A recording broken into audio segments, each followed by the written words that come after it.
السلام عليكم ورحمة الله وبركاته.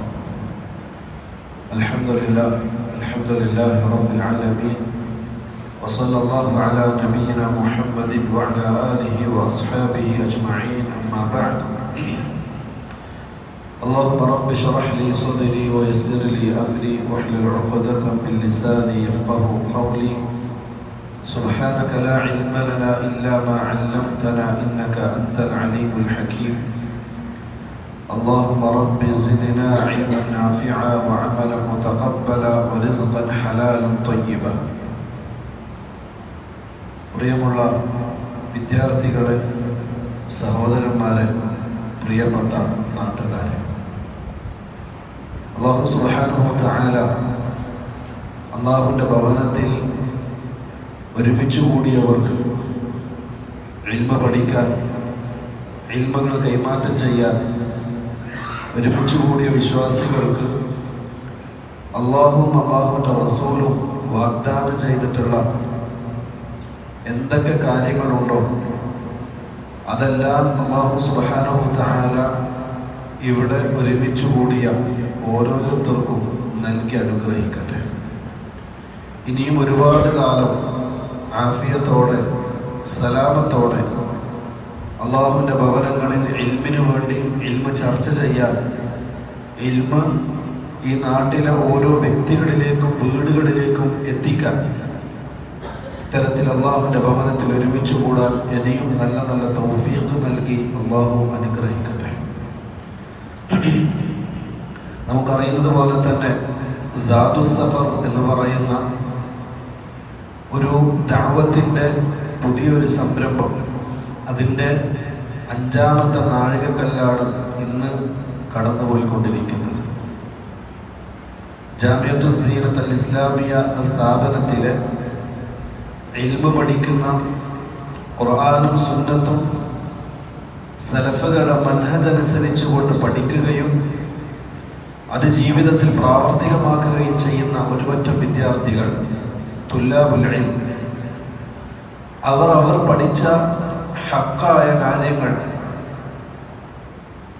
ഒരു ചേർവയുമില്ലാതെ, കളങ്കമില്ലാത്ത രൂപത്തിൽ സലഫുകളുടെ മൻഹജ് അനുസരിച്ച്, സഹാബാക്കളുടെ മാർഗമനുസരിച്ച് സമൂഹത്തിൽ അത് പ്രചരിപ്പിക്കുക എന്ന ലക്ഷ്യത്തോടു കൂടിയാണ് സാദുസ്സഫർ എന്ന ഒരു സംരംഭത്തിന് തുടക്കം കുറിച്ചത്. ചെറിയ തോതിൽ ആരംഭിച്ച് ഇന്ന് നമ്മൾ കാണുന്നത് പോലെ കർണാടകയുടെ കേരളത്തോട് അതിർത്തി പങ്കിടുന്ന ഒരു പ്രദേശം മുഴുവനായി വ്യാപിച്ചു കിടക്കുന്ന രൂപത്തിലേക്ക് അൽഹംദുലില്ലാഹ് അത് വളർന്നു. സാദുസ്സഫർ എന്നതിന് അതിൻ്റെ പിന്നിൽ വലിയൊരു ലക്ഷ്യമുണ്ട്, അതിനൊരു ബാധ്യതയുണ്ട്. അത് മുന്നിൽ വെച്ചുകൊണ്ടാണ്, ആ ലക്ഷ്യത്തിലേക്ക് എത്തുന്നതിന് വേണ്ടിയാണ് നമ്മൾ പണിയെടുത്തുകൊണ്ടിരിക്കുന്നത്. ഒന്നുമല്ല അതിൻ്റെ ലക്ഷ്യം ദുനിയാവിൽ എന്തെങ്കിലും നേടുക, അല്ലെങ്കിൽ ദുനിയാവിൽ എന്തെങ്കിലും കാട്ടിക്കൂട്ടുക എന്നതേ അല്ല, മറിച്ച് തന്നതായ രൂപത്തിൽ സഹാബാക്കൾ ഇൽമ പ്രചരിപ്പിക്കാനും ആ ഇൽമിന്റെ വാഹകരായി, തൗഹീദിന്റെ പ്രചാരകന്മാരായി ലോകത്തിന്റെ വ്യത്യസ്ത ഭാഗങ്ങളിലേക്ക് റസൂലുള്ളാഹിയുടെ കാലഘട്ടത്തിൽ തന്നെ അവർ പുറപ്പെട്ടതുപോലെ നമ്മുടെ നാട്ടിന്റെ വ്യത്യസ്ത ഭാഗങ്ങളിലേക്ക് പോവുകയും അവിടെയുള്ള പള്ളികളെ കേന്ദ്രീകരിച്ച് ആ നാട്ടിൽ താമസിക്കുന്ന വിശ്വാസികൾക്ക് അവരുടെ ശിർക്കിന്റെയും ഖുറാഫാത്തിന്റെയും അന്ധകാരങ്ങളിൽ നിന്ന് തൗഹീദിന്റെ വെള്ളി വെളിച്ചത്തിലേക്ക് കൈപിടിച്ചുയർത്തുക, അവർക്ക് തൗഹീദിന്റെ രാജപാത കാണിച്ചു കൊടുക്കുക, റസൂലുള്ളാഹി സ്വല്ലല്ലാഹു അലൈഹി വസല്ലമയുടെ പാവനമായ ജീവിത രീതി പറഞ്ഞ് മനസ്സിലാക്കി കൊടുക്കുക, അത് മാത്രമാണ് നമ്മുടെ ലക്ഷ്യം. ഇത് ഇന്നും ഇന്നലെയും തുടങ്ങിയതല്ല. വർഷങ്ങൾക്ക് മുമ്പ് റസൂലുള്ളാഹി സ്വല്ലല്ലാഹു അലൈഹി വസല്ലം തുടങ്ങി വെച്ചിട്ടുള്ള വലിയൊരു പാരമ്പര്യത്തിന്റെ തുടക്കം മാത്രമാണിത്. ഹിജ്റ 11 റസൂലുള്ളാഹി സ്വല്ലല്ലാഹു അലൈഹി വസല്ലം വഫാത്തായതോടുകൂടി റസൂലുള്ളാഹി സ്വല്ലല്ലാഹു അലൈഹി വസല്ലം തുടങ്ങി വെച്ചിട്ടുള്ള ദഅവത്തിന്റെ, പ്രബോധനത്തിന്റെ തുടക്കം അവിടെ അവസാനിക്കുന്നില്ല. ഹിജ്റ 11 ശേഷം സഹാബാക്കൾ അത് ഏറ്റെടുത്തു. വർഷങ്ങൾക്ക് മുമ്പ് റസൂലുള്ളാഹി സ്വല്ലല്ലാഹു അലൈഹി വസല്ലം നുബുവത്ത് കിട്ടി. മക്ക നിവാസികളെ ഒരുമിച്ച് കൂട്ടി സഫാ കുന്നിന്റെ മുകളിൽ കയറി റസൂലുള്ളാഹി സ്വല്ലല്ലാഹു അലൈഹി വസല്ലം ആദ്യമായി തൗഹീദിന്റെ ഒരു പ്രഭാഷണം നടത്തി. ആ പ്രഭാഷണത്തിൽ റസൂലുള്ളാഹി സ്വല്ലല്ലാഹു അലൈഹി വസല്ലം കുടുംബക്കാരെയും നാട്ടുകാരെയും വീട്ടുകാരെയും എല്ലാവരും ഒരുമിച്ച് കൂട്ടി. എന്നിട്ട് റസൂലുള്ളാഹി സ്വല്ലല്ലാഹു അലൈഹി വസല്ലം തങ്ങൾ പറഞ്ഞു, ഖൂലു ലാ ഇലാഹ ഇല്ലല്ലാഹ് ലഅല്ലകും തുഫ്ലിഹൂൻ. നിങ്ങൾ ലാ ഇലാഹ ഇല്ലല്ലാഹ് അംഗീകരിക്കണം, അത് പ്രഖ്യാപിക്കണം, നിങ്ങൾ വിജയിക്കാൻ വേണ്ടി.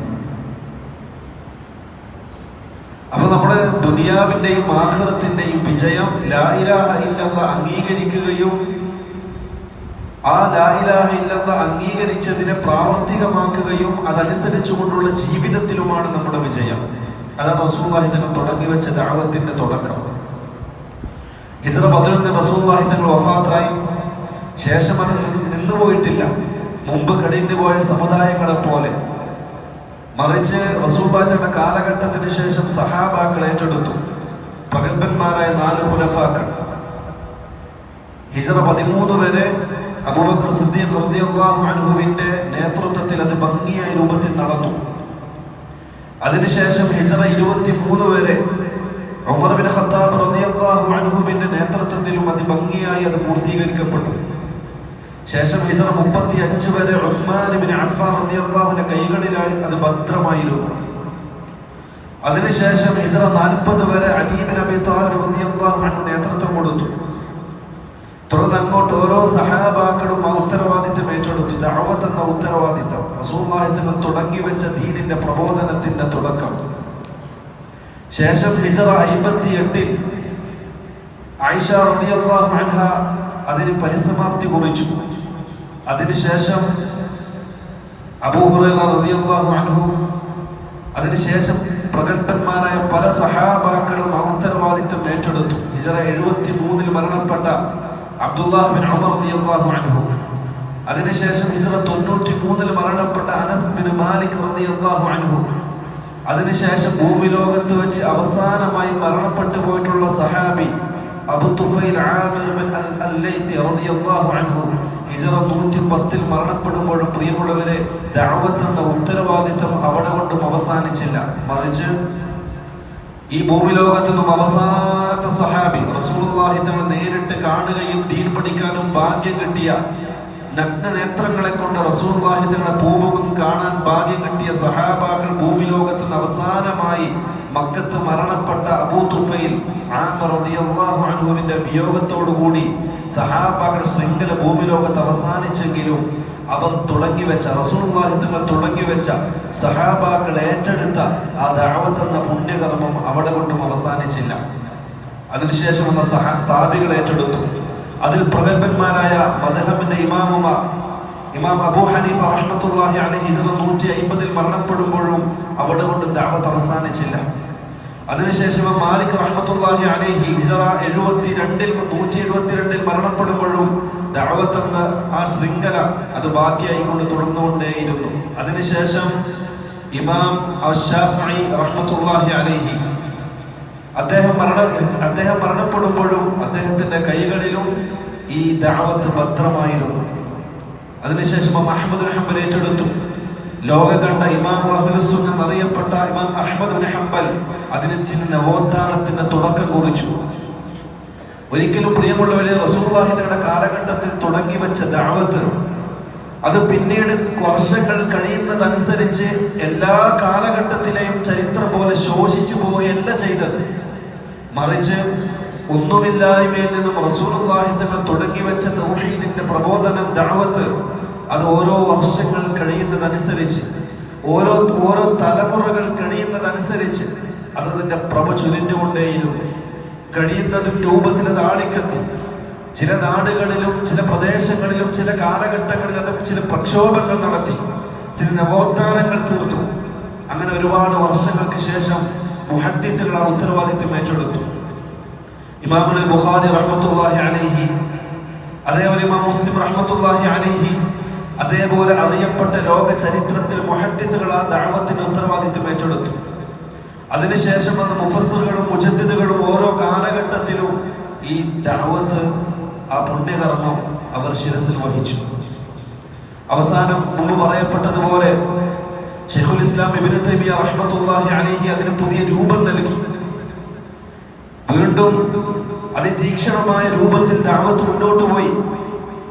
ശൈഖുൽ ഇസ്ലാം മുഹമ്മദ് ബിൻ അബ്ദുൽ വഹാബ് റഹ്മത്തുള്ളാഹി അലൈഹി പുതിയൊരു നവോത്ഥാനത്തോടു കൂടി റസൂലുള്ളാഹിയുടെ കാലഘട്ടത്തിൽ തുടങ്ങി വെച്ച ദഅവത്തിന് വ്യത്യസ്ത രൂപത്തിലൂടെ വ്യത്യസ്ത സഹായം നൽകിക്കൊണ്ട് ഒരു തജ്ദീദ് നടത്തുകയും ചെയ്തു.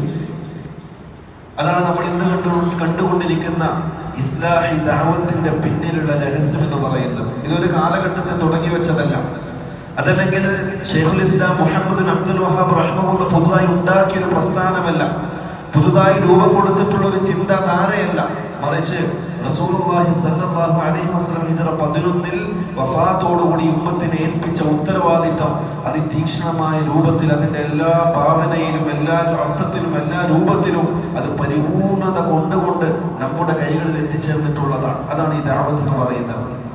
ആ ദഅവത്തിന് അതിന്റെ തന്നതായ രൂപത്തിൽ പള്ളികൾ കേന്ദ്രീകരിച്ചുകൊണ്ട് സമൂഹത്തിൽ കിതാബ് ഖുർആനും സുന്നത്തും മുന്നിൽ വെച്ച് അതിന്റെ ഇൽമിലൂടെ അതിന്റെ പഠനത്തിലൂടെ ഈ ഉമ്മത്തിൽ സാധ്യമാക്കി എടുക്കാൻ നമ്മളെ കൊണ്ട് കഴിയുന്ന രൂപത്തിൽ ആ ഖുർആനും സുന്നത്തും വിശദീകരിച്ചു കൊടുക്കുക.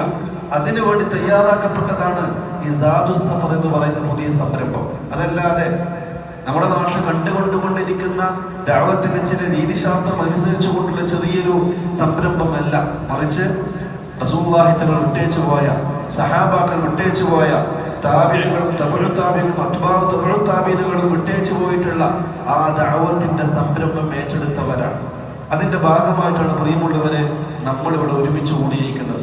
ഇവിടെ ആരെയും കുറ്റം പറയാനല്ല, ആരെയും കൊണ്ടനം കുത്താനല്ല, ആരെയും കളിയാക്കാനോ വ്യക്തിഹത്യ നടത്താനോ അല്ല. മറിച്ച് ഖുർആനും സുന്നത്തും തന്നതായ രൂപത്തിൽ പഠിപ്പിച്ചിട്ടുള്ള അഖീദയും മൻഹജും അതേപോലെ തന്നെ കർമ്മപരമായ കാര്യങ്ങളും ഉമ്മത്തിന് വിശദീകരിച്ചു കൊടുക്കുക. അതാണ് ഇതിന്റെ പിന്നിലുള്ള ലക്ഷ്യം എന്ന് പറയുന്നത്. ഇതാണ് സാദുസ് സഫർ. ഞാനിത് പറയാനുള്ള കാരണം, ചില ആൾക്കാരൊക്കെ സാദുസ് സഫർ എന്ന് കേൾക്കുമ്പോൾ അതെന്തെന്നറിയാതെ പരിഭ്രാന്തി പരത്തുന്നതായിട്ട് കാണാം. അതിന്റെ പിന്നിൽ ഒരു ചേകവും വികാരവും ഇല്ല. മറിച്ച് റസൂലുള്ളാഹി തങ്ങളുടെ മുന്നോട്ട് വെച്ചിട്ടുള്ള ദഅവത്ത് അത് തന്നതായ രൂപത്തിൽ മുന്നോട്ട് വെക്കുക, അതിൽ പണിയെടുക്കുക, അത് സമൂഹത്തിലേക്ക് ഇറങ്ങുക എന്നതല്ലാതെ മറ്റൊരു ലക്ഷ്യവും ഇതിന്റെ പിന്നിലില്ല. ഇതാണ് ഈ സാദുസ് സഫർ കൊണ്ട് അർത്ഥമാക്കുന്നത്. സാദുസ് സഫർ അതിന്റെ അർത്ഥവും അത് തന്നെയാണ്. ഒരു യാത്രക്കാരൻ തന്റെ വഴിയിൽ ഉപയോഗിക്കുന്ന പാതയങ്ങൾ, യാത്രക്ക് വേണ്ടി കൊണ്ടുപോകുന്ന വസ്തുക്കൾ, അതാണ് സാദ് എന്ന് പറയാം. സഫർ എന്ന് പറയുന്നത് വലിയ ദീർഘമായ യാത്ര, പരലോകത്തേക്കുള്ള കാലാകാലം ബാക്കിയാകുന്ന അവിടത്തേക്കുള്ള മുമ്പിന്റെ മനുഷ്യന്റെ യാത്രയിൽ കൂടെ കൊണ്ട് നടക്കാൻ പറ്റിയ കാര്യം അത് തൗഹീദ് മാത്രമാണ്. അതിന് ജനങ്ങൾക്കിടയിൽ പ്രചരിപ്പിക്കുകയും ഓരോ വീടുകളിലും വ്യക്തികളിലും അതിന്റെ വെളിച്ചം എത്തിക്കുകയും ചെയ്യുക, അതാണ് ഇതിന്റെ പിന്നിലുള്ള രഹസ്യം എന്ന് പറയുന്നത്. അതിനു വേണ്ടിയാണ് ഇത്തരം നമ്മളിവിടെ ഒരുമിച്ച് കൂടിയിരിക്കുന്നത്. അതിന് ചില കാരണങ്ങളുണ്ട്. ദഅവത്ത് എന്ന് പറയുന്നത് ഈ ഉമ്മത്തിന്റെ ഉത്തരവാദിത്തമാണ്. ഈ പറഞ്ഞതുപോലെ റസൂലുള്ളാഹിയുടെയും സഹാബാക്കളുടെയും കാലഘട്ടത്തിന് ശേഷം അവസാനിക്കുന്ന ഒന്നല്ല, മറിച്ച് ഖിയാമത്ത് നാൾ വരെ ഉമ്മത്തിന്റെ ബാധ്യതയായി അള്ളാഹു പഠിപ്പിച്ചിട്ടുള്ള നിയമമാക്കിയിട്ടുള്ള ഒരു വ്യവസ്ഥയാണ് ദഅവത്ത് എന്നുള്ളത്. മുമ്പ് കഴിഞ്ഞുപോയ സമുദായങ്ങൾ അവരുടെ പ്രവാചകന്മാരുടെ വിയോഗത്തോടുകൂടി അവരുടെ ദഅവത്ത് നിലച്ചു. അതിനടുത്ത പ്രവാചകൻ വരണം ദഅവത്ത് ചെയ്യണമെങ്കിൽ. അതിൽ നിന്ന് വ്യത്യസ്തമായി അല്ലാഹു സുബ്ഹാനഹു വ തആല ഈ ഉമ്മത്തിന് നൽകിയൊരു പ്രത്യേകത, ഇനിയൊരു പ്രവാചകൻ വരാനില്ല. അവസാനത്തെ പ്രവാചകൻ റസൂലുള്ളാഹി സ്വല്ലല്ലാഹു അലൈഹി വസല്ലമയുടെ വഫാത്തോടു കൂടി ഈ ഉമ്മത്തിലെ പണ്ഡിതന്മാരെ അല്ലാഹു സുബ്ഹാനഹു വ തആല ദഅവത്ത് ഏൽപ്പിച്ചു. അതുകൊണ്ടാണ് റസൂലുള്ളാഹി തങ്ങൾ പഠിപ്പിച്ചത് അൽ ഉലമാഉ വറസത്തുൽ അംബിയാ, ഉലമാക്കൾ അത് അംബിയാക്കളുടെ വാരിഥീങ്ങളാണ്. എന്താ വാരിസായിട്ട് വറാസത്ത് എടുത്തത്? സമ്പത്താണോ? അധികാരമാണോ? അല്ല, ഇൽമാണ്, ദഅവത്താണ്. അത് ഉമ്മത്തിന്റെ ബാധ്യത അല്ലാഹു സുബ്ഹാനഹു വ തആല നിയമമാക്കി. മുമ്പുള്ള സമുദായത്തിന് കൊടുക്കാത്തൊരു ഭാഗ്യം. ഈ ഉമ്മത്തിന്റെ പ്രത്യേകതയും അതാണ്. അതുകൊണ്ട് അല്ലാഹു സുബ്ഹാനഹു വ തആല പറഞ്ഞത് കുൻതും ഖൈറ ഉമ്മത്തിൻ ഉഖ്രിജത് ലിന്നാസ്, നിങ്ങളാണ് ജനങ്ങൾക്ക് വേണ്ടി ഇറക്കപ്പെട്ടിട്ടുള്ള സമുദായങ്ങളിൽ വെച്ച് ഏറ്റവും ഖൈറായ സമുദായം. എന്തുകൊണ്ട് നിങ്ങൾ ഖൈറായതെന്നറിയോ? തഅ്മുറൂന ബിൽ മഅറൂഫി വതൻഹൗന അനിൽ മുൻകർ. നിങ്ങൾ നന്മ കൽപ്പിക്കുകയും തിന്മ നിരോധിക്കുകയും ചെയ്യുന്നു. ഭൂമി ലോകത്ത് നന്മയായി അറിയപ്പെട്ട ഏറ്റവും വലിയ നന്മ തൗഹീദാണ്. ഭൂമി ലോകത്ത് അറിയപ്പെട്ടിട്ടുള്ള ഏറ്റവും വലിയ ശർറ്, അത് ഏറ്റവും വലിയ മുൻകർ, നീചമായ കാര്യം ശിർക്കാണ്. തൗഹീദ് കൽപ്പിക്കുകയും ശിർക്കിനെ നിരോധിക്കുകയും ചെയ്യുന്നവരാണ്. അതാണ് ഈ ഉമ്മത്തിന്റെ ഏറ്റവും വലിയ പ്രത്യേകത. വൽതകും മിൻകും ഉമ്മത്തുൻ യദ്ഊന ഇലൽ ഖൈർ വയഅ്മുറൂന ബിൽ മഅറൂഫ് വയൻഹൗന അനിൽ മുൻകർ. നിങ്ങളുടെ കൂട്ടത്തിൽ ഒരു വിഭാഗം ഉണ്ടാകണം. എന്തിനെന്നറിയോ? നന്മ കൽപ്പിക്കാനും തിന്മ നിരോധിക്കാനും. അത് ഉമ്മത്തിന്റെ ബാധ്യതയാണ്. റസൂലുള്ളാഹി സ്വല്ലല്ലാഹു അലൈഹി വസല്ലം തങ്ങൾ പറഞ്ഞു, മൻ റഅ മിൻകും മുൻകറൻ ഫൽയുഗയ്യിറുഹു ബിയദി. നിങ്ങൾ ആരെങ്കിലും തിന്മ കണ്ടാൽ നിങ്ങൾ കൈകൊണ്ട് അതിനെ തടയണം. ഫഇൻ ലം തസ്തതി' ഫബിലിസാനി. അതിന് സാധിക്കുന്നില്ലെങ്കിൽ നാവ് കൊണ്ട് തടയണം. ഫഇൻ ലം തസ്തതി' ഫബിഖൽബി. അതിനും സാധിക്കുന്നില്ലെങ്കിൽ ഹൃദയത്തിൽ വെറുപ്പെങ്കിലും കാണിക്കണം. വദാലിക അദ്അഫുൽ ഈമാൻ. അത് ഈമാനിന്റെ ഏറ്റവും ലോലമായ ഭാഗമാണ്. ഇതിന്റെ അർത്ഥം ദഅവത്ത് ഈമാനുമായി ബന്ധപ്പെട്ട് കിടക്കുന്നു എന്ന്. ഈമാനുള്ളവർക്ക് മാത്രമേ ദഅവത്ത് ചെയ്യാൻ സാധിക്കുകയുള്ളൂ. നന്മ കൽപ്പിക്കാനും തിന്മ നിരോധിക്കാനും സാധിക്കുന്നത് ഈമാനുള്ളവർക്കാണ്. അത് ഈമാനിന്റെ അടയാളമാണ്. ഭൂമി ലോകത്ത് നമ്മൾ ജീവിക്കുമ്പോൾ നമ്മൾ ഇന്ന് കണ്ടുകൊണ്ടിരിക്കുന്ന അന്ധകാരങ്ങളും ശിർക്കും ഖുറാഫാത്തും അനാചാരങ്ങളും നടമാടിക്കൊണ്ടിരിക്കുകയും മനുഷ്യ സമൂഹം ശിർക്കിന്റെ അടിമപ്പാളയത്തിൽ തലച്ചോറ് പണയം വെച്ച് ഖബറുകൾക്ക് മുന്നിൽ സുജൂദ് ചെയ്യുകയും തവാഫ് ചെയ്യുകയും മരിച്ച് മൺമറഞ്ഞ് മണ്ണായി തീർന്ന മനുഷ്യന്റെ മുന്നിൽ തലകുനിച്ച് ആവശ്യങ്ങൾ നേടുകയും ചെയ്യുന്ന ഒരു ദുരവസ്ഥയിലേക്ക് നമ്മുടെ സമുദായം മാറി നിൽക്കുമ്പോൾ അത് കണ്ടിട്ട് അതിൽ സമാധാനമടന് ഞാനും എൻ്റെ കുടുംബവും ഞാനും എൻ്റെ പ്രസ്ഥാനവും ഞാനും എൻ്റെ കച്ചവടം എന്ന് പറഞ്ഞ് മാറി നിൽക്കാൻ ഒരാൾക്ക് സാധിക്കുന്നുവെങ്കിൽ തിരിച്ചറിയുക അയാളുടെ മനസ്സിൽ ഈമാനില്ല എന്നാണ്. ഈമാനിന്റെ കുറവുണ്ട് അയാൾക്ക്.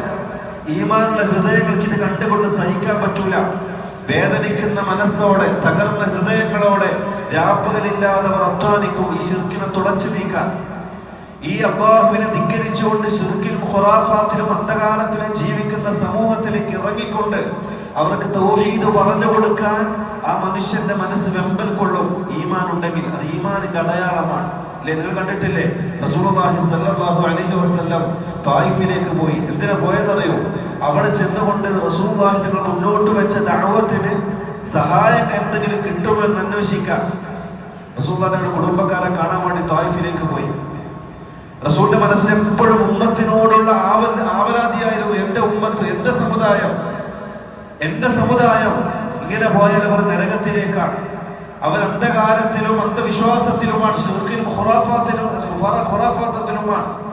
അതുകൊണ്ട് തന്നെ എന്റെ സമുദായം എന്ന് ആ റസൂലുള്ളാഹി തങ്ങളുടെ ആവലാതി, മനസ്സിന്റെ വേദന, അതാണ് റസൂലുള്ളാഹിയുടെ തായിഫിലേക്ക് യാത്ര തിരിച്ചത്. തായിഫ് റസൂലുള്ളാഹി തങ്ങൾ ചിന്തിക്കുന്നതിനേക്കാൾ അപ്പുറമായിരുന്നു അവരുടെ സ്വീകരണം, അല്ലെങ്കിൽ അവരുടെ പ്രതികരണം. റസൂലുള്ളാഹിയുടെ കല്ലെറിഞ്ഞ് ഓടിച്ചു. റസൂലുള്ളാഹി തങ്ങളുടെ പാവനമായ നെറ്റിത്തടത്തിൽ നിന്നും ചോര ധാരധാര ഒഴുകി. റസൂലുള്ളാഹി തങ്ങളുടെ മരത്തിന്റെ ചുവട്ടിൽ, ഈത്തപ്പന മരത്തിന്റെ ചുവട്ടിൽ അവശനായി വിശ്രമിക്കാൻ വേണ്ടി ഇരുന്നു. ഇതൊക്കെ നിങ്ങൾക്ക് അറിയുന്ന സംഭവങ്ങളാണ്. റസൂലുള്ളാഹി സ്വല്ലല്ലാഹു അലൈഹി വസല്ലമയിലേക്ക് അല്ലാഹു മലക്കിനെ നിയോഗിച്ചു. മലക്ക് വന്നു, റസൂലേ, ഈ രണ്ട് പർവ്വതങ്ങൾക്കിടയിൽ ഈ സമുദായത്തെ മുഴുവനും ചതച്ചരച്ച് ഇല്ലാതാക്കി കളയട്ടെ. അല്ലാഹു അനുവാദം ചോദിക്കുന്നുണ്ട്. റസൂലുള്ളാഹി സ്വല്ലല്ലാഹു അലൈഹി വസല്ലം പറഞ്ഞു, വേണ്ട, ഒരു പക്ഷേ ഇവരുടെ സന്താന പരമ്പരകളിൽ ഏതെങ്കിലും ഒരാളെങ്കിലും ഈ തൗഹീദ് മനസ്സിലാക്കിയേക്കാം. ഞാനിന്ന് കഷ്ടപ്പെടുന്ന, ഞാനിന്ന് പ്രബോധനം ചെയ്യുന്ന തൗഹീദ് ആരെങ്കിലും അവരിൽ നിന്ന് മനസ്സിലാക്കിയേക്കാം. ഇതാണ് പ്രിയമുള്ളവരെ ഒരു ദാഇയുടെ മനസ്സിലുണ്ടാകേണ്ടത്. ഉമ്മത്തിനോടുള്ള ആകുലത, ഉമ്മത്തിനോടുള്ള കൂറ്, ഉമ്മത്തിനോടുള്ള തന്റെ സ്നേഹവും കൃപയും കാരുണ്യവും, അതാണ് ഒരു ദാഇ ചെയ്യേണ്ടത്. ഈമാനുള്ള ഹൃദയങ്ങൾക്ക് മാത്രമേ അതിന് സാധ്യമാകുകയുള്ളൂ. അതല്ലാത്തവർ നാട്ടിൽ എന്ത് തോന്നിവാസങ്ങൾ നടക്കുമ്പോഴും ഒരു ഭാഗത്ത് യുവാക്കൾ മയക്കുമരുന്നിനും കഞ്ചാവിനും മദ്യത്തിനും അടിമപ്പെട്ട് മനുഷ്യത്വമെന്ന ആ സിഫത്ത് ഇല്ലാതെയായി കന്നുകാലികളെ പോലെ ഭൂമിക്ക് ഭാരമായി ജീവിക്കുന്നവർ, സമൂഹത്തിന് വേണ്ടാത്തവർ, കുടുംബത്തിന് തലവേദനയായവർ, കുടുംബത്തിനെ പറയിപ്പിച്ച് മാതാവിന്റെയും പെങ്ങളുടെയും മുഖത്തേക്ക് കാമത്തോടെ നോക്കുന്ന യുവാക്കൾ വീട്ടിലേക്ക് രാത്രി പാതിരാക്കി കയറി വരുമ്പോ പേടിയോടെ വാതിൽ തുറന്നു കൊടുക്കുന്ന ഉമ്മയും പെങ്ങന്മാരും, സ്വന്തം സഹോദരനെ കണ്ടിട്ട് ഓടി ഒളിക്കുന്ന സഹോദരിമാർ, ഈ ഒരു കാലഘട്ടത്തിൽ ജീവിക്കുന്ന മുഅ്മിൻ ഇതൊക്കെ കണ്ടിട്ട് ഞാനും എന്റെ കുടുംബം സുരക്ഷിതമാണല്ലോ, നമ്മൾ എന്തിനത് ചിന്തിക്കണം, നമ്മൾ എന്തിന് മറ്റുള്ള കുടുംബങ്ങളിലേക്ക് നോക്കണം എന്ന് പറഞ്ഞുകൊണ്ട് തന്റെ സ്വന്തം കച്ചവടത്തിലും കുടുംബത്തിലും ഒതുങ്ങുന്നവൻ, അവന്റെ ഈമാനെ സംബന്ധിച്ചവർ പേടിക്കണം. ഹൃദയത്തിൽ ഈമാനുള്ളവർ, റസൂലുള്ളാഹിയുടെ സ്വഭാവത്തെ രീതിയായി സ്വീകരിച്ചവർ, അവർക്കതിന് സാധിക്കൂല. അവരുടെ മനസ്സ് വെമ്പൽ കൊള്ളും. ഒന്നിനും പറ്റുന്നില്ല എങ്കിൽ തഹജ്ജുദിന്റെ നേരത്തെ എഴുന്നേറ്റിട്ടെങ്കിലും അയാളുടെ റബ്ബിലേക്ക് കൈകൊടിയെടുത്തും, അല്ലാഹുവേ ഈ ഉമ്മത്തിൽ നീ സഹായിക്കണം റബ്ബേ എന്ന് ആ തൗഹീദിന്റെ പ്രബോധനം ദുആ ചെയ്യും. അതാണ് പ്രിയമുള്ളവരെ തൗഹീദിന്റെ ദഅവത്തിന്റെ പ്രാധാന്യം തിരിച്ചറിയേണ്ടത്.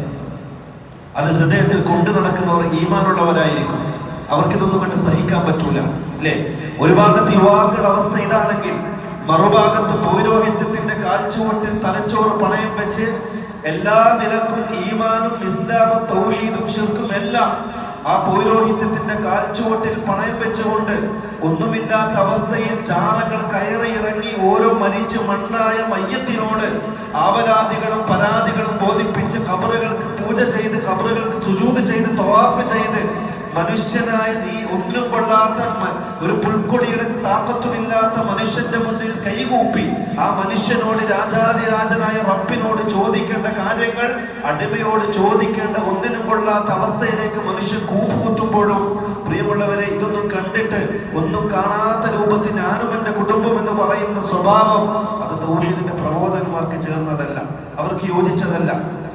കാരണം അവർ ഉമ്മത്തിന്റെ ഫിക്ർ ഏറ്റെടുത്തവരാണ്. എപ്പോഴും മനസ്സ് നൊമ്പരമായിരിക്കും ഉമ്മത്തിന്റെ അവസ്ഥ കണ്ടിട്ട്, അല്ലേ? ഒരു മറുഭാഗത്ത് പൗരോഹിത്യം സാമ്പത്തികമായും ലൈംഗികമായും അത് ഇൽമില്ലായ്മയെ, സാധാരണക്കാരന്റെ ഇൽമില്ലായ്മയെ ചൂഷണം ചെയ്ത് അവരുടെ പത്തായം കൊള്ളയടിച്ച് സ്വന്തം വയറും കീശയും വീർപ്പിക്കുന്ന പൗരോഹിത്യം മറുഭാഗത്ത്. ഇതൊക്കെ കണ്ടിട്ട് പ്രിയമുള്ളവരെ, തൗഹീദിന്റെ പ്രബോധകന്മാർ എങ്ങനെയാ സമാധാനമായി കിടന്നുറങ്ങുക? അവരെ കൊണ്ട് സാധിക്കോ? ഇല്ല. ഇതിനുള്ളൊരു പിന്നിലുള്ളൊരു ചേതോവികാരമാണ് പ്രിയമുള്ളവരെ ജാമിഅത്തുൽ ഇസ്ലാമി എന്ന ഒരു വിദ്യാഭ്യാസ സ്ഥാപനത്തിന്റെ ചെറുമക്കൾ രംഗത്തിറങ്ങാണ്ടായ കാരണം. നമ്മൾ തിരിച്ചറിഞ്ഞു ഈ സമുദായത്തിന്റെ പോക്ക് അപകടത്തിലേക്കാണ്. ഈ സമുദായത്തിന്റെ പോക്ക് വളരെ അപകടത്തിലേക്കാണ്. ഈ പറയപ്പെട്ടതുപോലെ യുവാക്കൾ ഒരു ഭാഗത്ത് കഞ്ചാവിന് അടിമപ്പെട്ട് ജീവിക്കുന്നു, മറുഭാഗത്ത് പൗരോഹിത്യത്തിന്റെ അടിമപ്പാളയത്തിൽ പിടിക്കപ്പെട്ട ചിലവർ ജാറങ്ങളിലും ദർഗകളിലും അവന്റെ ജീവിതം അവസാനിപ്പിക്കുന്നു. മറുഭാഗത്ത് ലൈസൻസ് ഇല്ലാത്ത കുത്തടിന്റെ ലൈംഗിക ജീവിതത്തിന് അടിമപ്പെട്ടുകൊണ്ട് മുസ്ലിം സമുദായത്തിലെ യുവതി യുവാക്കൾ ജീവിതം തൊലച്ചു കളയുന്നു. ഇതൊക്കെ കണ്ടിട്ടോ ഇതിന്റെയൊക്കെ പിന്നിലുള്ള ഒരു കാര്യം എന്ന് പറയുന്നത് ഈ സമൂഹത്തിൽ ഖുർആനിന്റെയും സുന്നത്തിന്റെയും പഠനങ്ങൾ ഇല്ലാതെ പോയി എന്നുള്ളതാണ് ഇതിന്റെ കാരണമെന്ന് തിരിച്ചറിയുകയും അങ്ങനെ സമൂഹത്തിലേക്ക് ഇറങ്ങി ഈ ഖുർആനും സുന്നത്തും പഠിപ്പിക്കാൻ തയ്യാറായ ഒരു കൂട്ടമാണ് പ്രിയമുള്ളവരെ ഈ നിങ്ങളുടെ മുന്നിലിരിക്കുന്ന ഈ ചെറിയ മക്കൾ. അവർക്ക് മനസ്സിലായി ഇൽമു പഠിക്കുന്നതനുസരിച്ച് മനുഷ്യന്റെ മനസ്സിന് സ്വാധീനം ഉണ്ടാക്കാൻ സാധിക്കുകയുള്ളൂ. നമ്മൾ കണ്ടിട്ടില്ലേ, കേരളക്കരയിൽ തൂഫാൻ എന്ന് പറയുന്ന മയക്കുമരുന്നെതിരെയുള്ള അതിഗംഭീരമായ ഒരു സംരംഭം നമ്മുടെ കേരള സർക്കാർ തുടക്കം കുറിച്ചു. അവർ ചെയ്തു കൂട്ടിയത് കഞ്ചാവുമായി അല്ലെങ്കിൽ മയക്കുമരുന്നുമായി ബന്ധപ്പെടുന്ന ഓരോ ചെറുപ്പക്കാരെയും പിടിച്ച് അറസ്റ്റ് ചെയ്തു. ഇതിന്റെ സ്രോതസ്സുകൾ അവർ ഇല്ലാതാക്കി. നാട്ടിലും കാട്ടിലും വീടുകളിലുമായി അവർ റെയ്ഡ് നടത്തി. കഞ്ചാവുമായി എന്തെങ്കിലും രൂപത്തിൽ ബന്ധമുള്ളവരെ പിടിച്ച് ബന്ധസ്ഥരാക്കി. എന്നിട്ടും ലഹരി ഉപയോഗത്തിന് ഒരു കുറവും വരുത്താൻ സാധിച്ചിട്ടില്ല. ഇവർ പുതിയ പുതിയ വഴികൾ തേടിക്കൊണ്ടുപോയി. കഴിഞ്ഞ കാലഘട്ടത്തിൽ ഉണ്ടായതുപോലെയല്ല മയക്കുമരുന്നിന്റെ ലഭ്യത ഇന്ന് നമ്മുടെ നാട്ടിൽ. ഇന്നുള്ളത് പോലെയല്ല നാളെയുടെ ദിവസങ്ങളിൽ. ഓരോ കാലഘട്ടത്തിലും ആധുനിക കാലഘട്ടത്തിന്റെ വ്യതിയാനത്തിനനുസരിച്ച് പുതിയ പുതിയ രൂപത്തിലും വ്യവസ്ഥയിലും മയക്കുമരുന്നിന്റെ ശൃംഖലകൾ പുതിയ രൂപത്തിൽ നിലകൊള്ളുകയും ചെയ്തു. പുതിയ പുതിയ രൂപങ്ങൾ സൃഷ്ടിക്കുകയും പുതിയ പുതിയ രീതിയിൽ അവർ ചെറുപ്പക്കാരെ വലയിലാക്കുകയും ചെയ്തു. നമ്മൾ തിരിച്ചറിഞ്ഞു ഇതിന്റെയൊക്കെ പിന്നിൽ നമ്മൾ എന്ത് ചെയ്താലും ഇതിന്റെയൊക്കെ പിന്നിൽ ഈ മയക്കുമരുന്ന് ഇല്ലാതാക്കാൻ നമ്മൾ മുന്നോട്ട് വെക്കേണ്ട ഒരു കാര്യമുണ്ടായിരുന്നു. മയക്കുമരുന്ന് അടിമപ്പെട്ട പ്രിയപ്പെട്ട യുവാക്കളുടെ മനസ്സിൽ അള്ളാഹുവിനെ സംബന്ധിച്ചുള്ള ബോധം കൊടുക്കുക, ഒരാത്മീയ ചൈതന്യം കൊടുക്കുക, ആ ആത്മീയ ചൈതന്യത്തെ ഊതി വളർത്തുക.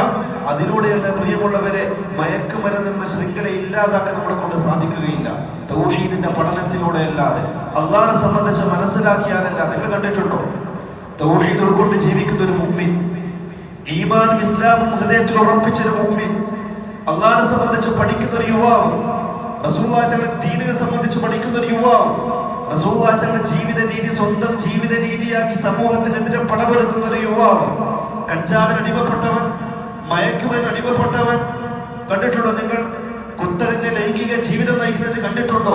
ഇല്ല, ഒരിക്കലും നിങ്ങളെ കൊണ്ട് കാണാൻ സാധ്യമല്ല. അതിന് തെളിവാണ് ഒരു കാലഘട്ടത്തിൽ മയക്കുമരുന്നിനും കഞ്ചാവിനും മദ്യത്തിനും ലഹരിക്കും പെണ്ണിനും യുദ്ധത്തിനും അടിമപ്പെട്ടുകൊണ്ട് ഒരു രാജാവും ഭരിക്കാൻ ഇഷ്ടപ്പെടാത്തൊരു തലമുറയായി ജീവിച്ച അറബികൾ, നാടോടികൾ. ഒരു രാജാവും ഭരിക്കാൻ ഇഷ്ടപ്പെട്ടിട്ടില്ല അവരെ. ചരിത്രകാരന്മാർ ലോക ചരിത്രത്തിൽ രേഖപ്പെടുത്തിയ ഡാർക്കേജ് എന്ന് പറഞ്ഞുകൊണ്ടാണ് അന്ധകാരത്തിന്റെ, അതല്ലെങ്കിൽ അന്ധകാരത്തിന്റെ കൂരിരുട്ടിന്റെ ദിനങ്ങളായിരുന്നു അന്ന് അറബികളുടെ ചരിത്രമായി ചരിത്രകാരന്മാർ ലോക ചരിത്രത്തിൽ രേഖപ്പെടുത്തിയത്. ഒരു രാജാവും ഭരിക്കാൻ ഇഷ്ടപ്പെട്ടിട്ടില്ല. ക്രൂരന്മാരായി ചിത്രീകരിക്കപ്പെട്ടവർ, മദ്യത്തിനും മയക്കുമരുന്നിനും സ്ത്രീകൾക്കും അടിമപ്പെട്ടവർ. ഞാൻ മരിച്ചു കഴിഞ്ഞാൽ മുന്തിരിവള്ളിക്ക് ചുവട്ടിൽ എന്നെ കുഴിച്ചിടണം, ആ മുന്തിരിവള്ളിയുടെ വേരുകൾ എന്റെ നിലമ്പുകളിലേക്ക് ഊർന്നിറങ്ങിക്കൊണ്ട് അതിലൂടെ ഞാൻ ലഹരി നുരകട്ടെ എന്ന് പറഞ്ഞിട്ടൊരു സമുദായം. സ്വന്തം വീട്ടുവളപ്പിലേക്ക് മറ്റൊരുത്തന്റെ ഒട്ടകം കയറിയതിന്റെ പേരിൽ വർഷങ്ങളോളം യുദ്ധം ചെയ്ത് സ്ത്രീകളെയും കുട്ടികളെയും ക്രൂരമായി കൊന്നെടുക്കുന്ന ഒരു ജനവിഭാഗം. ആ ജനവിഭാഗത്തിലേക്ക് വെറും 23 വർഷം കൊണ്ട് റസൂലുള്ളാഹി സ്വല്ലല്ലാഹു അലൈഹി വസല്ലം ലോകത്ത് തുല്യതയില്ലാത്തൊരു സമുദായമാക്കി മാറ്റി. ഇനി ലോകം കണ്ട ചരിത്രത്തിൽ ഇതുപോലൊരു സമുദായം കഴിഞ്ഞു പോയിട്ടില്ല, ഇനി വരികയുമില്ല. അത്രത്തോളം മഹോന്നതരിൽ മഹാന്മാരായ സഹാബാക്കളെ റസൂലുള്ളാഹി തങ്ങൾ വാർത്തെടുത്തിട്ടുണ്ടെങ്കിൽ അതിന്റെ പിന്നിലുള്ള ചേതോവികാരം എന്ന് പറയുന്നത് ഖുർആനിന്റെയും സുന്നത്തിന്റെയും അധ്യാപനങ്ങളാണ്, റസൂലിന്റെ ജീവിത രീതിയാണ്. റസൂലുള്ളാഹി തങ്ങൾ ഖുർആനിന്റെ 4 ഘട്ടങ്ങളിലൂടെ മദ്യത്തെ നിരോധിച്ചു, മദ്യം ഹറാമാക്കി. നമ്മൾ കണ്ടില്ല ചരിത്രം, മദീനയിലെ കടകമ്പോളങ്ങളിലും മദീനയിലെ തെരുവുകളിലൂടെ മദ്യത്തിന്റെ പുഴ ഒഴുകി എന്നുള്ളത്. മദ്യശകലങ്ങൾ അടിച്ചുടർത്ത സഹാബാക്കൾ, ഒരു ദിവസം പോലും മദ്യമില്ലാതെ കിടന്നുറങ്ങാൻ സാധിക്കാത്ത സഹാബ യുവാക്കൾ, അവർ മദ്യത്തിന്റെ പുഴ ഒഴുക്കി മദീനയിലെ തെരുവുകളിലൂടെ. എങ്ങനെ സാധിച്ചു പ്രിയമുള്ളവരെ? റസൂലുള്ളാഹി തങ്ങളുടെ ഖുർആനിന്റെ അധ്യാപനങ്ങളിലൂടെ, പാവനമായ ഹദീസിന്റെ പഠനങ്ങളിലൂടെ. റസൂലുള്ളാഹി തങ്ങൾ 23 വർഷം കൊണ്ട് ഒന്നിനും കൊള്ളില്ല എന്ന് ചരിത്രം എഴുതിയ ആ യുവാക്കളെ റസൂലുള്ളാഹി തങ്ങൾ ചരിത്രം തിരുത്തി എഴുതി. ഇന്ന് ലോകം കണ്ട ഏറ്റവും വലിയ മഹാന്മാരെ അവർ മാറുകയും ഖിയാമത്ത് നാൾ വരെ സ്മരിക്കപ്പെടുന്ന സഹാബാക്കളെ അവർ ചരിത്രം തിരുത്തി എഴുതുകയും ചെയ്തു. എങ്ങനെ സാധിച്ചു? ഇത് പരിശുദ്ധ ഖുർആനിന്റെയും ഹദീസിന്റെയും പഠനത്തിലൂടെ. അതാണ് നമ്മൾ പറഞ്ഞു വെക്കുന്നത്. ഖുർആനിന്റെയും സുന്നത്തിന്റെയും പഠനത്തിലൂടെ അല്ലാതെ പ്രിയമുള്ളവരെ നമ്മുടെ ഹൃദയങ്ങൾക്ക് പരിവർത്തനം ഉണ്ടാക്കാൻ സാധ്യമല്ല. നമ്മളിന്ന് കണ്ടുകൊണ്ടിരിക്കുന്ന അനാചാരങ്ങൾക്കും ശിർക്കിനും ഖുറാഫാത്തിനും എതിരെ അതില്ലായ്മ ചെയ്യാൻ, ഖുർആൻ തൗഹീദിന്റെയും സുന്നത്തിന്റെയും പാതയിലേക്ക് സമുദായത്തെ കൊണ്ടുവരാൻ ഒരുപാട് പ്രഭാഷണങ്ങൾ നടത്തിയെന്നത് കൊണ്ടോ ഒരുപാട് സംവാദങ്ങളും മുഖാമുകളും നടത്തിയെന്നത് കൊണ്ടോ സാധ്യമായി വരികയില്ല. മറിച്ച് അവരുടെ ഹൃദയങ്ങളിലേക്ക് ഖുർആനിന്റെയും സുന്നത്തിന്റെയും അധ്യാപനം ഇട്ടുകൊടുക്കണം. ഖുർആൻ പഠിപ്പിക്കാൻ നമ്മൾ തയ്യാറാകണം, ഖുർആൻ പഠിക്കാൻ തയ്യാറാകണം, ഹദീസുകൾ പഠിക്കാൻ തയ്യാറാകണം. അതിലൂടെ അല്ലാതെ പ്രിയമുള്ളവരെ ഒരു പരിവർത്തനം ഉണ്ടാക്കാൻ നമ്മളെ കൊണ്ട് സാധിക്കുകയില്ല. അതിന്റെ ഒരു ഉദാഹരണമാണ് മുമ്പ് കഴിഞ്ഞ ക്ലാസ് നമ്മൾ കേട്ടത്. ശൈഖുൽ ഇസ്ലാം മുഹമ്മദ് ബിൻ അബ്ദുൽ വഹാബ് റഹ്മത്തുള്ളാഹി അലൈഹി അദ്ദേഹം കിതാബ് തൗഹീദ് എന്നൊരു കിതാബ് രചിച്ചു. ഇന്ന് ഭൂമി ലോകത്ത് അഹ്ലുൽ ബിദ്അ ഏറ്റവും കൂടുതൽ പേടിക്കുന്ന ഒരു കിതാബാണത്. ചരിത്രം നമ്മൾ കണ്ടതാണ്. പല രാജ്യങ്ങളും പല യൂണിവേഴ്സിറ്റികളും ആ കിതാബ് പഠിപ്പിക്കുന്നതിനെ ബാൻ ചെയ്തു. എന്തുകൊണ്ടെന്നറിയോ? ആ സമുദായത്തിലെ ശിർക്കിനെയും ഖുറാഫാത്തിനെയും ഇല്ലായ്മ ചെയ്യാൻ മൂർച്ചയുള്ള വാളായി ഓരോ മനുഷ്യന്റെയും ഹൃദയങ്ങളിലേക്ക് തുളച്ചു കയറാൻ അത്ര ശക്തിയുണ്ട് ആ കിതാബിന്. അതൊരു മനുഷ്യന്റെ വാക്കുകളല്ല, അള്ളാഹുവിന്റെ ഖുർആനും റസൂലുള്ളാഹിയുടെ ഹദീസുകളും മാത്രമാണ് അവിടെ തെളിവായി ഉദ്ധരിക്കപ്പെട്ടിട്ടുള്ളത്. ഇതാണ് ആ കിതാബിന്റെ ഏറ്റവും വലിയ പ്രത്യേകത. അതിൽ പറയപ്പെട്ട ഓരോ സംഗതികൾക്കും ഓരോ മസാലകൾക്കും തെളിവായി ശൈഖുൽ ഇസ്ലാം ഉദ്ധരിക്കുന്നത് അള്ളാഹുവിന്റെ ഖുർആനും ഹദീസുമാണ്. അതുകൊണ്ട് തന്നെ ഭൂമി ലോകത്ത് മുസ്ലിമായി ജീവിക്കുന്ന ഒരാൾക്കും തന്നെ ഇന്നേ വരെ ഇനി ഖിയാമത്ത് നാൾ വരെ ആ കിതാബിനെ ഖണ്ഡിക്കാൻ സാധിച്ചിട്ടില്ല, സാധിക്കുകയുമില്ല. അത് ഖുർആന്റെയും സുന്നത്തിന്റെയും വരികളാണ്. അതുകൊണ്ടാണ് അപ്പൊ ഈ രണ്ടിലേക്കും മടങ്ങുക എന്നുള്ളതാണ് പ്രിയമുള്ളവരെ നമ്മുടെ ആത്യന്തികമായ നമ്മുടെ ലക്ഷ്യം എന്ന് പറയുന്നത്. അതിനുവേണ്ടി ഒരുക്കപ്പെട്ടതാണ് ഈ സാദു സഫർ എന്ന് പറയുന്ന ചെറിയൊരു സംരംഭം. ഖുർആനും സുന്നത്തും തന്നതായ രൂപത്തിൽ സഹാബാക്കളുടെ മൻഹജ് അനുസരിച്ച് സമുദായത്തിന്റെ വ്യത്യസ്ത മേഖലകളിൽ ജോലി ചെയ്യുന്ന അല്ലെങ്കിൽ വ്യത്യസ്ത മേഖലകളിൽ ജീവിക്കുന്ന മനുഷ്യ സമൂഹത്തിലേക്ക് ഇറങ്ങിക്കൊണ്ട് ഖുർആനും സുന്നത്തും പഠിപ്പിക്കുക, അതിന്റെ പഠനം സമൂഹത്തിൽ വളർത്തിക്കൊണ്ടുവരിക എന്നുള്ളതാണ് ഇതിന്റെ പിന്നിലുള്ള ലക്ഷ്യം എന്ന് പറയുന്നത്. അതിന്റെ ഭാഗമായിട്ടാണ് ഇത്തരത്തിലുള്ള സദസ്സുകൾ നമ്മൾ ഇവിടെയും സംഘടിപ്പിച്ചത്. അല്ലാഹു സുബ്ഹാനഹു വ തആല ഇതിന്റെ ഭാരവാഹികൾക്ക്, ഇതിന്റെ പിറകിൽ പ്രവർത്തിച്ചവർക്ക് നല്ല പ്രതിഫലം നൽകി അനുഗ്രഹിക്കട്ടെ. ഇതിന്റെ പിന്നിൽ സാമ്പത്തികമായും ശാരീരികമായും മാനസികമായും അതല്ലെങ്കിൽ മറ്റെല്ലാ അർത്ഥത്തിലും ഒരു ദുആയിലൂടെയെങ്കിലും ഇതിനെ സഹായിക്കുകയും സഹകരിക്കുകയും ചെയ്തിട്ടുള്ള എല്ലാവർക്കും അല്ലാഹു സുബ്ഹാനഹു വ തആല ഇതിന് മിസ്ല സവാബ് നൽകി അനുഗ്രഹിക്കട്ടെ. ഇനിയും ശക്തമായ രൂപത്തിൽ തൗഹീദിനു വേണ്ടി, സുന്നത്തിനു വേണ്ടി, ശിർക്കിനെതിരെ, ബിദ്അത്തിനെതിരെ, ഖുറാഫാത്തിനെതിരെ, അനാചാരങ്ങൾക്കെതിരെ പടമുരുകുന്ന യുവതലമുറയെ വാർത്തെടുക്കാൻ അല്ലാഹു സുബ്ഹാനഹു വ തആല ഈ സംരംഭത്തിലൂടെ നമ്മളെ സഹായിക്കുമാറാകട്ടെ. എല്ലാ കുറവുകൾക്കും പരിഹരിച്ച് അല്ലാഹു നമ്മളിൽ നിന്നും പരിപൂർണാർത്ഥത്തിൽ ഇതിനെ സ്വീകരിക്കുമാറാകട്ടെ. വാഖിറു ദഅവാന അനിൽ ഹംദുലില്ലാഹി റബ്ബിൽ ആലമീൻ വസല്ലല്ലാഹു അലാ നബിയിനാ മുഹമ്മദിൻ വഅലാ ആലിഹി വസഹ്ബിഹി വസല്ലം. അസ്സലാമു അലൈക്കും വറഹ്മത്തുള്ളാഹി വബറകാതുഹു.